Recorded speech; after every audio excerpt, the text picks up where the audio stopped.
All right, is everybody ready? Grace for president.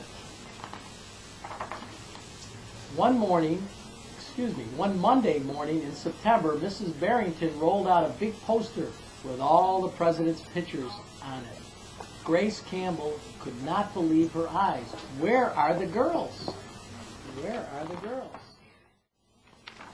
Yes, Grace, I've been thinking it over, and I'd like to be president. Several students in the class laughed.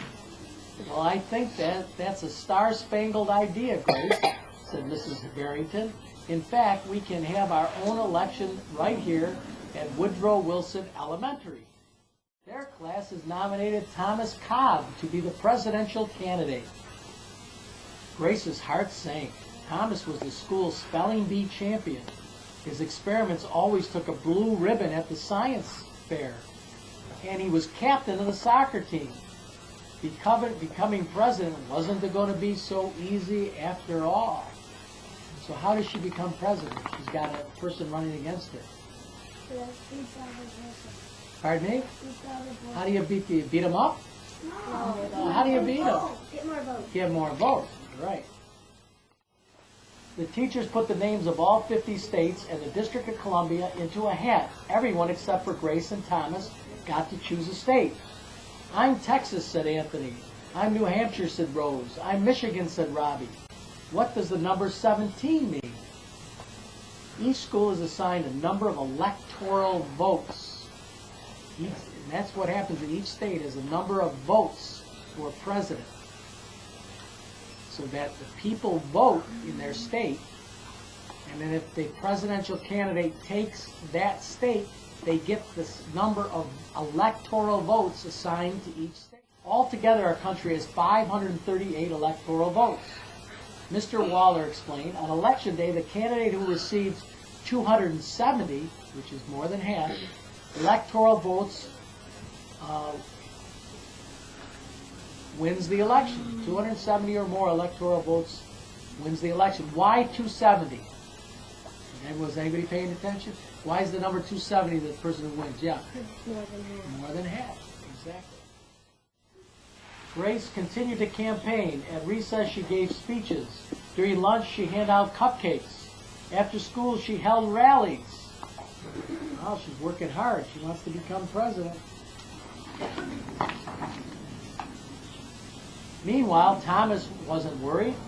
He had cleverly calculated that boys held slightly more electoral votes than women.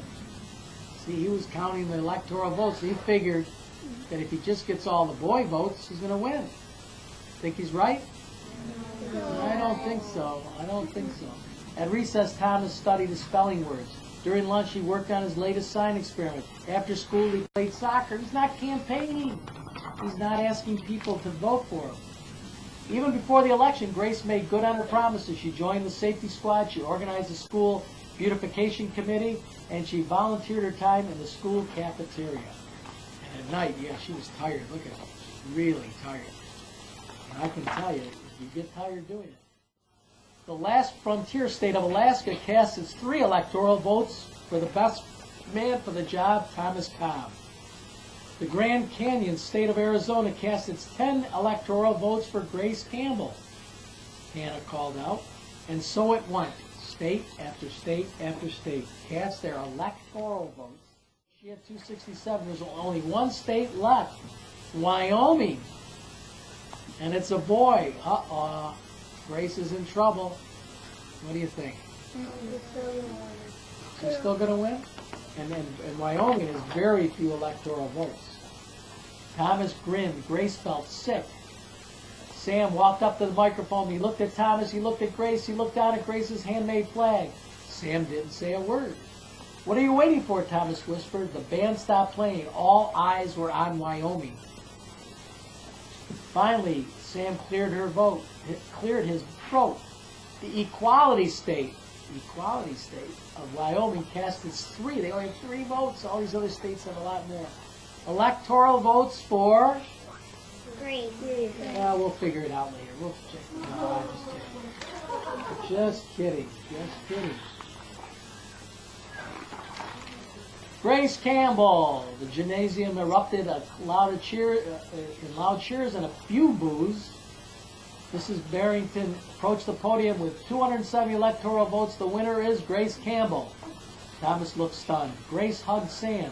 Why did you do it, she said. Sam handed Grace his flag because, he said, I thought you were the best person for the job.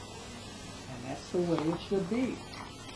The following week, the students of Mr. Barrington's class were preparing for their career day presentations. Grace volunteered to go first. She stood at the front of the room and glanced at the poster still hanging on the wall. My name is Grace Campbell, and when I grow up, I'm going to be President of the United States. This time, everyone believed that she would. And there she is when she gets older. So who here wants to run for office? Yeah, you do? Good. Very good. President? You might start something lower first.